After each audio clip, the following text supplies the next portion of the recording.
GroundLoop.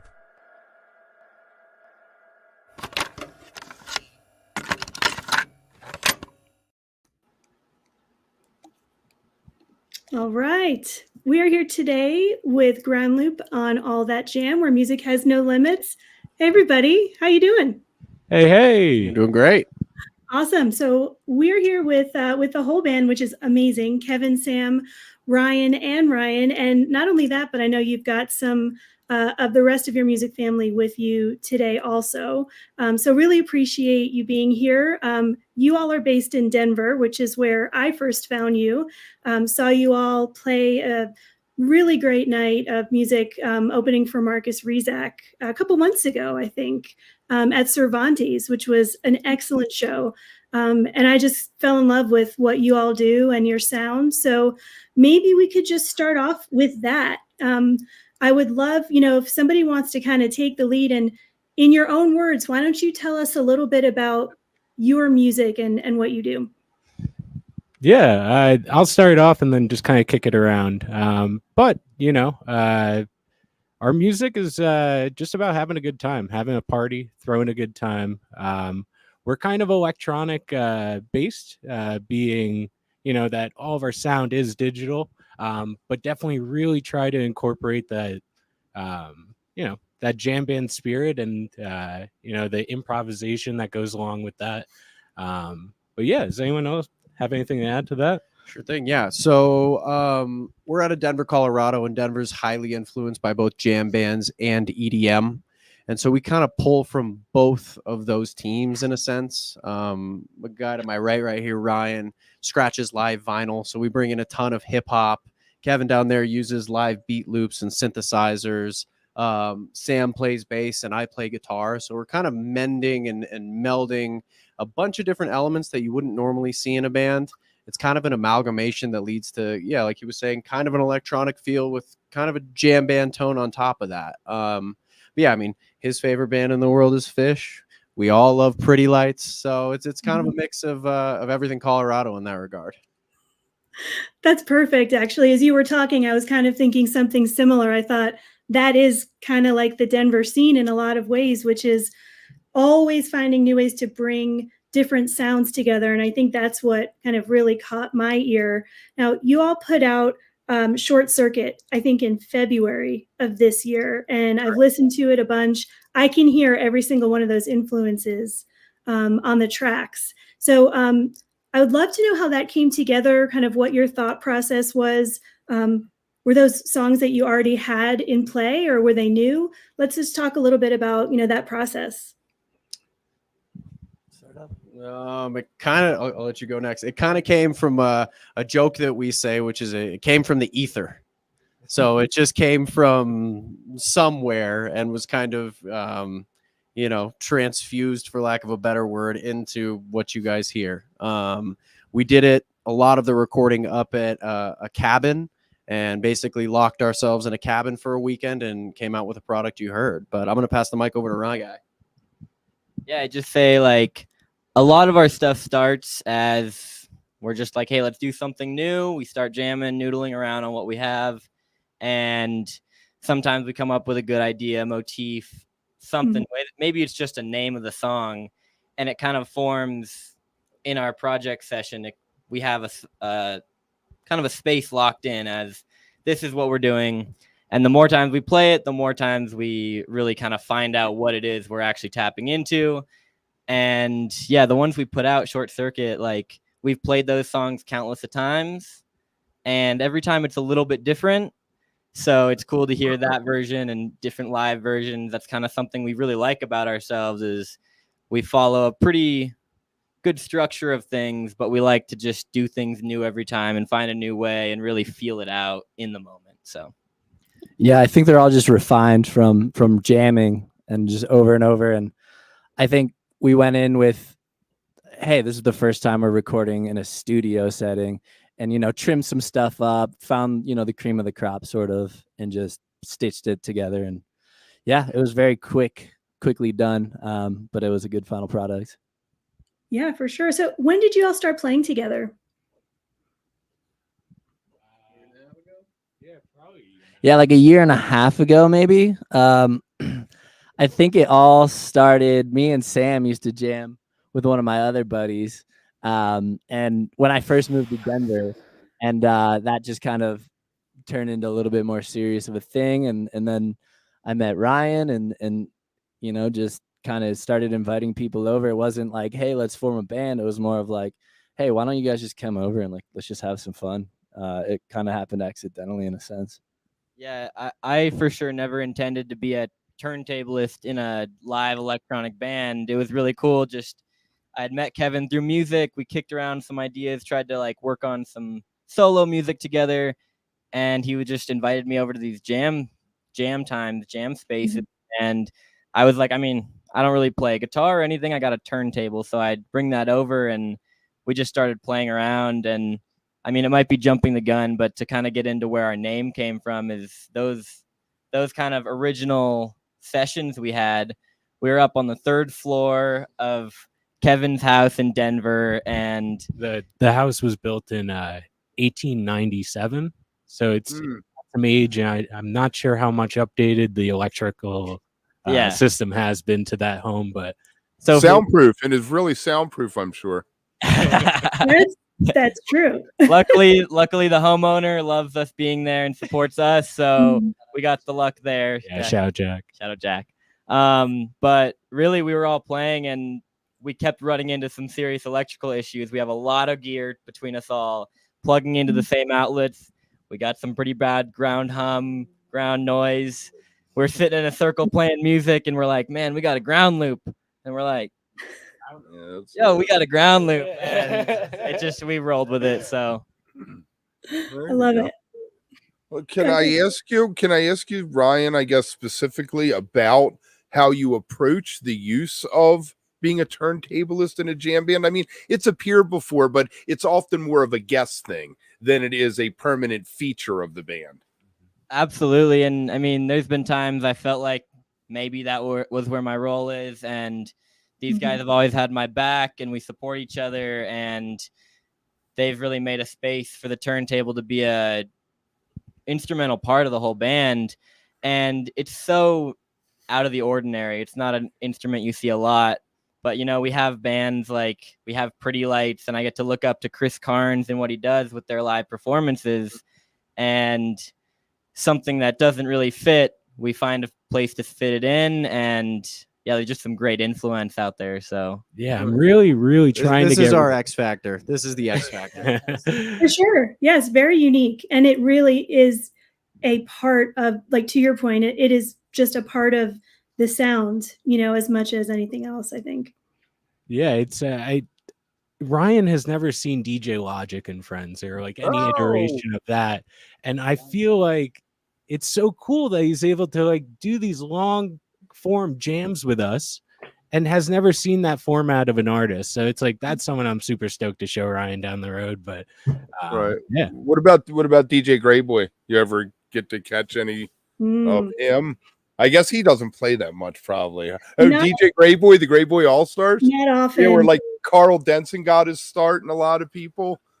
Yeah, he's one of my heroes. He's big San Diego guy, used to win a ton of turntable events, like competitions and whatnot back in the day. I'd love to check that out. Yeah. Super interested in anything turntablism.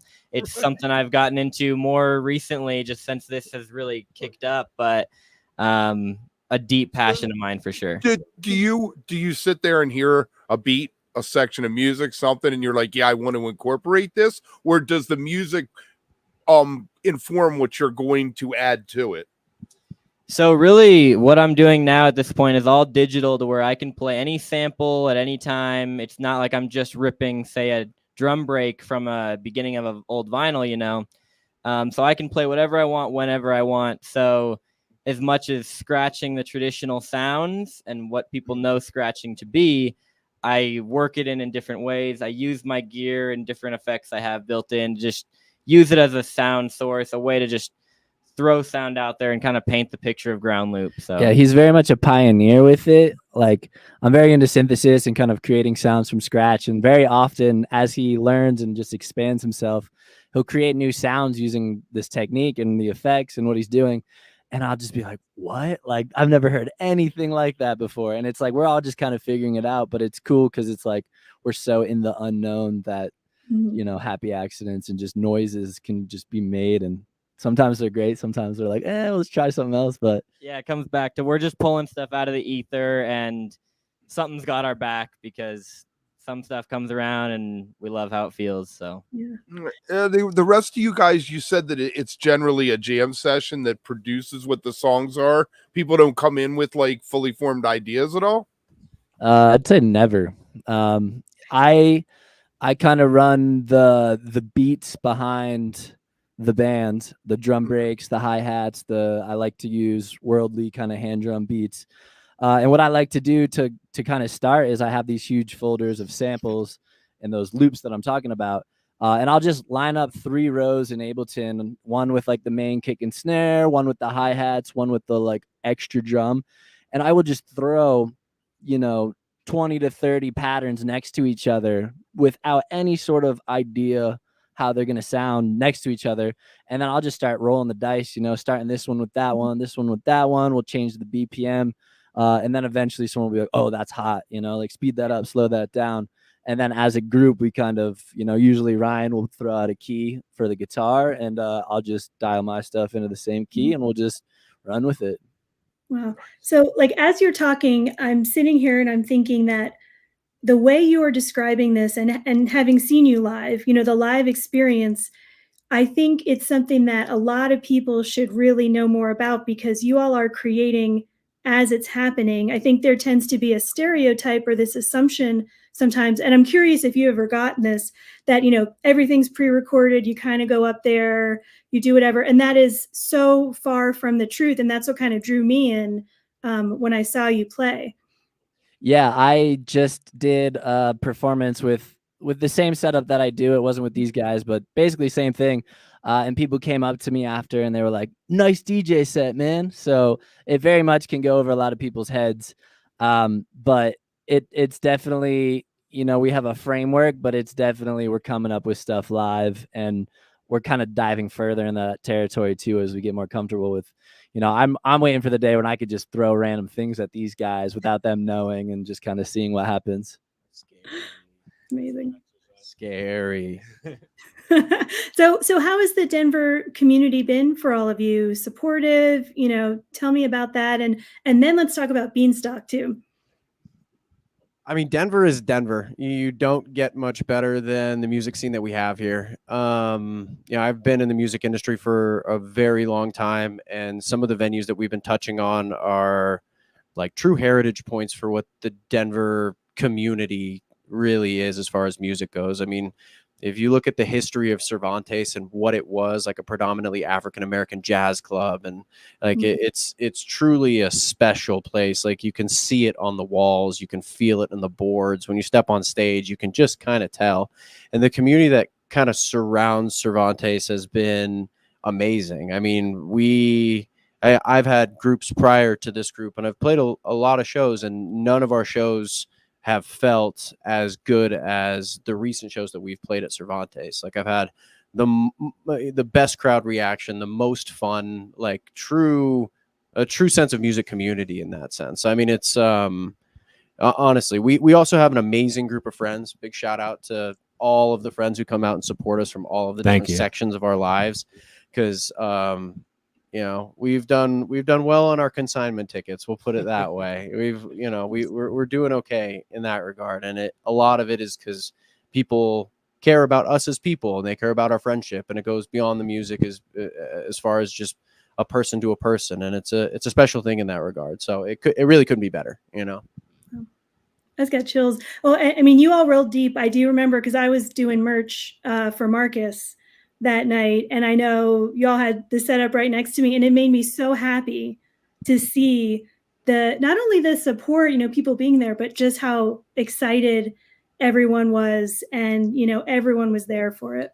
Well, and big shout out to all the Mike Love fans who came over from the Masterpiece side, because we had some people getting down in the front row who we did not recognize, and they had dreads down their backs. And not saying we don't have that in our friend group, but they were Mike Love fans, and they got the heck down. So it was awesome. Big shout out to Mike Love fans. Yeah, it's so cool because since day one, I've always kind of held this sentiment. I know the other 3 guys in the band have too, but it's way bigger than just us. We're just a part of the entire. We're just a cog in the machine of the great time that we're trying to have.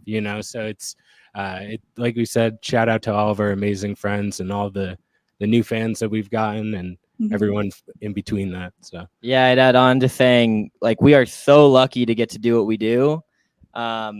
This is something we just want to do with us for fun and create because it's fun and a good thing to do. And the fact that we get to share that with a lot of other people and it's received so well, that's bigger than anything. That's bigger than what we're doing here. That's bigger than us. That's just the fruit growing on the tree, and yeah, so we sit in a really lucky pocket where we get to do what we love.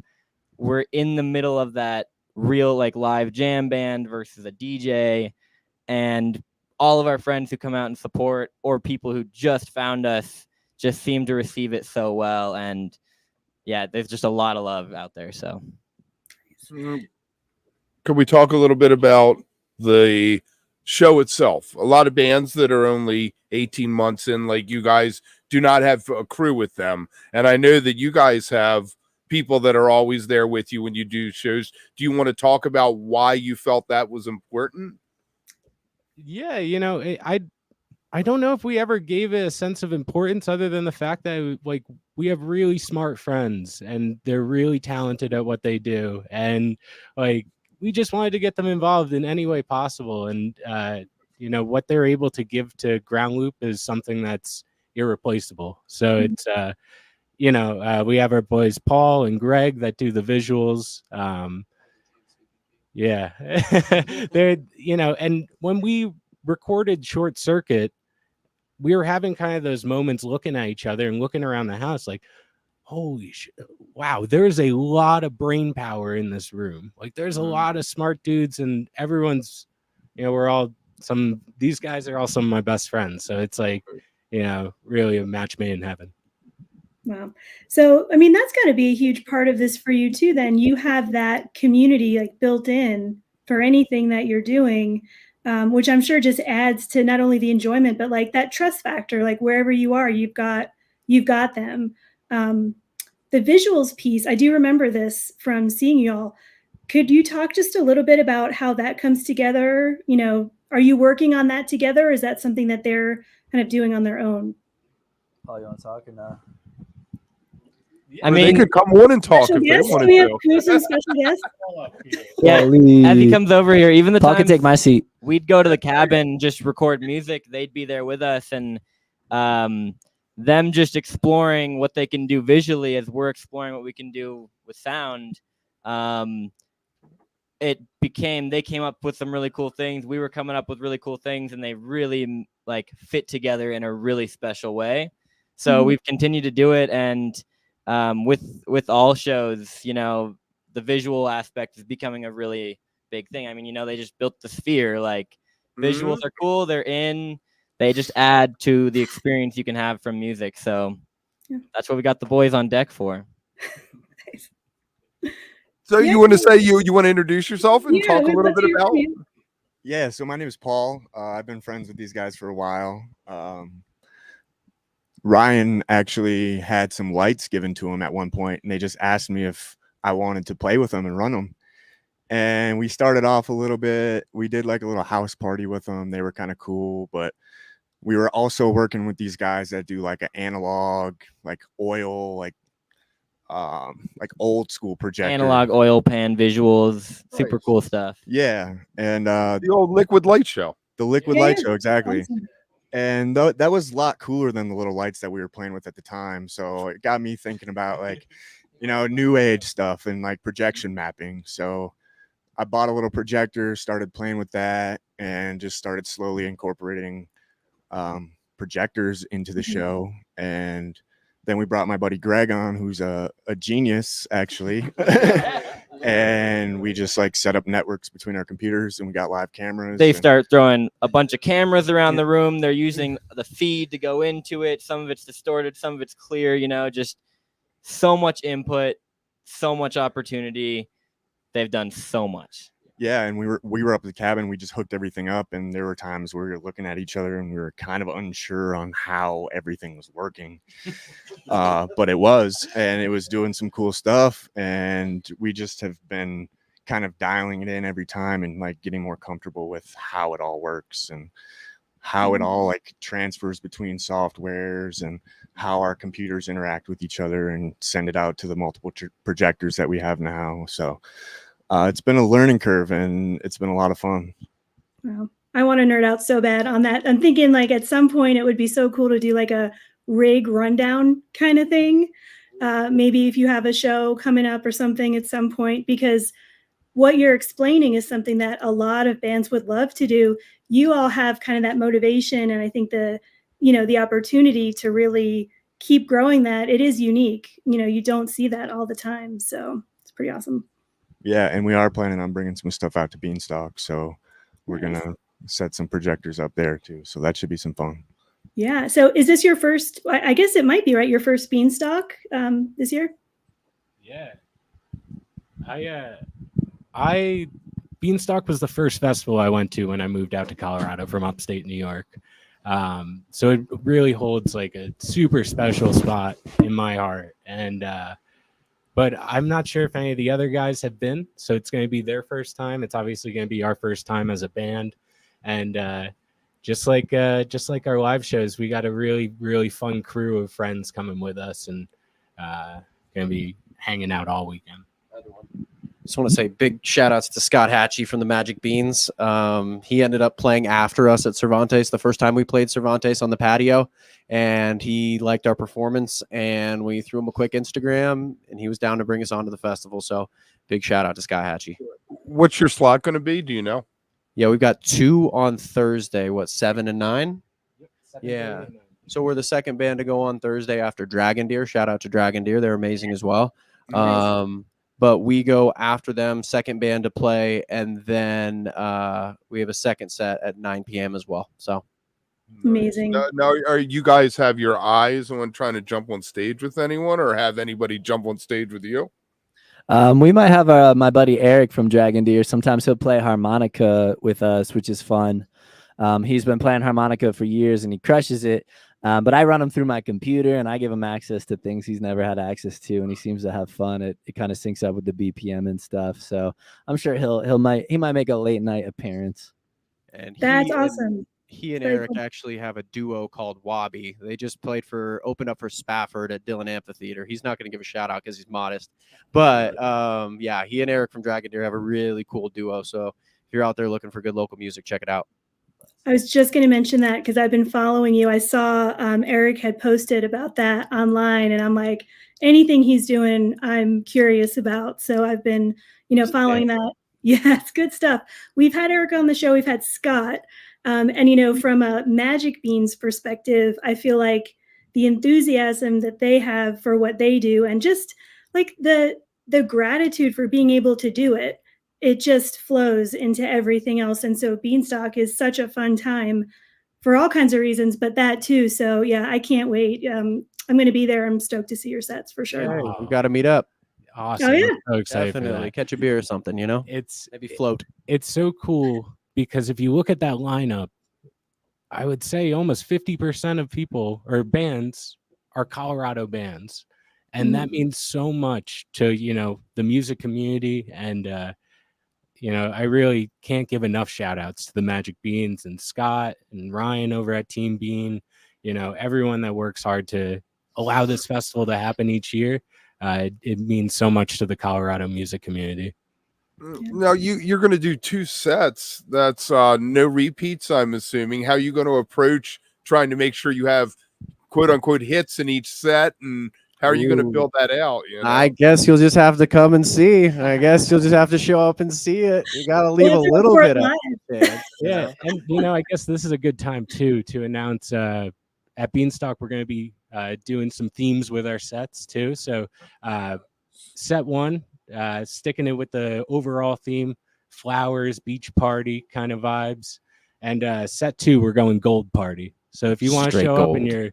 your coolest gold outfit for our second set, we'd love that. But yeah, it's one of those things where Break out the gold lame. oh yeah, Yeah. dude. Oh yeah, totally. Gold Ryan- speedos are welcome. Yeah, Ryan's got a gold kimono. It's gonna be beautiful. It's gonna be me. All right, now I'm definitely in. I know anything gold is permitted. So. Yeah. But But- gold member. So playing live, how far have you gotten? Have you gotten out of Colorado yet? Have you made it to some other states, or you still working your way to the border? I don't think leaving the state has been something quite on our agenda yet. I think more important to us is we want to just crack down on writing and recording music and crushing the local shows we do play.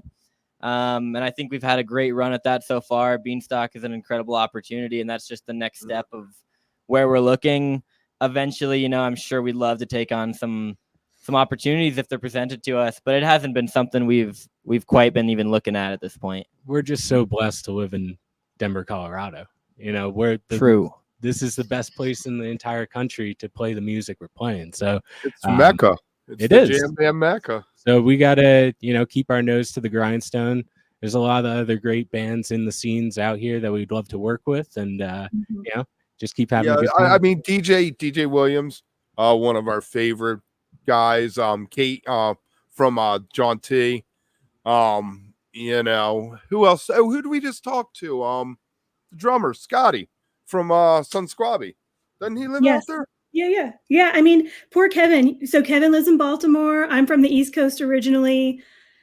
Kevin's got to hear all the time, and I swear I don't pay people to say this stuff, but really, I know all the Denver bands. People around here are like, what are you talking about? I'm like, they're in Denver. They're great. Check it out. Well, but it's true. I mean, you could spend a lot of time, productive time here in state, all the different cities and towns and just so much happening. I am curious, you mentioned there's a lot of other bands you'd be interested in collaborating with. Do you want to just share a few of, your other favorites maybe out here or those that kind of have caught your eye? Yeah, we'd love to work with anyone, whether it's a DJ or it's another jam band, just some to name. Love Pretty Lights, obviously, but Borum Lee does a lot of great solo stuff out here in Denver. The guys in the band 3 for 20 are doing some really interesting stuff out here that I think meshes with us. There's another DJ collective out here called Allo. We'd love to do work with them. And then, in the jam band scene, I would have loved to gotten the chance to work with Dopapod before this hiatus. They're like my number one. But there's no shortage of great local talent and opportunities for us. Yeah. Well, Neil has about 20 different projects, so you can catch him. And Eli does a few things too. Yeah, Octave Cat is so cool. And then shout out Photon Band of Light and Neil and what they do over there. And Denver is just there's no place I'd rather be. Right now, all eyes turn to Denver at the end of August, beginning of September for Fish's annual thing. You guys planning on trying to do any shows around that? I go every year and I sit on the grassy knoll and I say, someone should play a little music up here. So maybe to that capacity, just kind of renegade something up in the parking lot.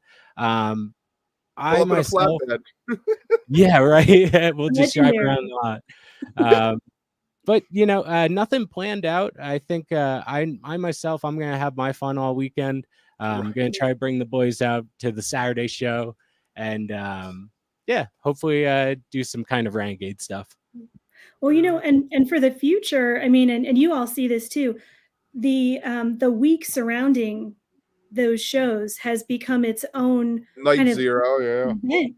The late night, I mean, Cervantes has a whole menu now of what's happening. Last year, I think I went to more late nights than actual fish sets by the time it was all said and done. And, you know, I think that's only going to continue to grow. And it seems like there's huge support for it in terms of people wanting to, you know, head out and just see all kinds of music that week. Yeah. And, you know, I think too, you know, in the last 5-6 years since camping's no longer there, people are kind of going home early looking for stuff to do. So Cervantes definitely did dish up an amazing lineup of after parties. So it's going to be tough to pull myself away from those to play a show for us personally. Right. But no, you know, we've been having a lot of fun playing you know, these kind of renegade shows with a battery generator. We're able to run all of our gear and a PA setup off of a little battery generator, get like 2.5 hours out of it. Nice. You know, we've done that at Cheeseman Park here in Denver on Sundays when we're just looking to hang out. And so it kind of opens up a lot of outlets for us to get in front of these fans, you know, and in front of, you know, these crowds. Doesn't have to be a venue. How would someone find out that you were playing in the park on a Sunday? Well, Ryan, go ahead and tell people, how are they going to find out about us playing in the park on a Sunday? You know, you look for the carrier pigeon that's landing next to your house. The owl from Hogwarts. No, you just look on our Instagram. Usually we post it on Instagram. Usually it's spur of the moment. Drop some coordinates sometimes too. Yeah, a little map. Drop a pin, you know? right? Longitude, latitude. They can track it down. You know. Right. Yeah, we this is at GroundLoop on Instagram. At GroundLoop Band. At GroundLoop Band. Okay. Yes, sir. Very nice. Facebook, Twitter, anything exciting like that? Yeah, we have a little Facebook going. We're not too active on Twitter. I am a Twitter devotee, so yeah, I've heard. I don't do much Twitter, but I heard they're doing better with adding photos and stuff like that. So maybe it's time. Oh, well, you know, Mark from Disco Biscuits and Joel from Humphreys are both huge on Twitter, and they get a lot of engagement from a lot of people because it's a direct. Facebook's weird because you're a page. Twitter, you're the guy on Twitter, and you're interacting with whoever, you know. Disco. Have you guys heard Disco? Yeah, Disco's one there. I'm a big fan of them. I'm a big fan. All right. Anything you guys want to throw out while we have you? So yeah, we're currently working on an EP and crafting up. I think it'll probably be a 3-song EP. We're most likely releasing that by the end of the year. We're looking at doing some dates through potentially a mountain run in November and beyond. So we've got some stuff in the works. And we're definitely planning for 2025 and beyond. So if you're a band out there and you're looking to book or team up or anything along those lines, especially national acts, we're happy to take a look at it. We love an opportunity to jump on the stage with just about anybody. Not a whole lot of no's coming from us, you know. Is the new EP going to be new songs, or are you pulling from stuff you've already written that you're comfortable with? I think one song is an older song that we've played a few times out. One song is somewhere in between, and the other one is brand new. I think we're playing 2 of 3 of them at Beanstalk. So you got to get your tickets, and you can't. They fit the theme. They fit the theme, huh? They do. They hit the vibe quite well. But yeah, we're kind of just always looking to the future and trying to bring in new elements, new pedals, just new things into our group. It's kind of funny because it seems like every single band practice, someone shows up with something new. He came with a brand new turntable setup. I came with a brand new Telecaster. Sam just got literally the most beautiful bass anybody has ever laid eyes on. Kevin is constantly bringing new stuff into his rig. He's got the Push 3 on his rig. So it's constant. It's ever evolving. That's kind of the beauty of digital processing and software with that stuff. So it's awesome. Yeah, we're all huge gearheads, you know, and that's when you mentioned like, oh, do a rig rundown, explain this a little bit more. You know, my ears perk up. And I hope you got 3 or 4 hours for that. Yeah, we got it unlimited here on StreamYard. So love it. Yeah, it's great for the crowd. It's horrible for our wallets. So Yep. come buy tickets, Yeah. please, to our shows. Please support my Yeah. gear habits. You guys have a website too, or you just have the social medias? Yeah, we do. It's going to be www.groundloopband.com. Yeah, and that website was put together by Kev. Another example of just like we have The so brain much power, the brain brain trust there. That's right, the brain trust. Well, I I think it's great. I mean, y'all are showing, and because this comes up for us sometimes, how that that genre, as amorphous as it is, of jam bands really stretches in so many different directions, and it embraces a lot. And I think you all are doing something that is unique, and it feels very, very new and fresh, just the way you are combining all these sounds and then the processes you have. So. I'm super excited to see, what happens in the next year or so. And yeah, just stoked to follow what y'all do. Thank you so much. Yeah, for real. Hang out for a sec while I'm going to run an outro. Everybody watching, like, subscribe. Make sure you leave a comment if you're watching this later and let us know what you think of the channel. Let us know what you think of the band if you got any questions for them. We're also going to throw some links up there so you'll be able to find all the stuff we were talking about. And remember, stay beautiful, but don't stay underground too long. We'll see you soon.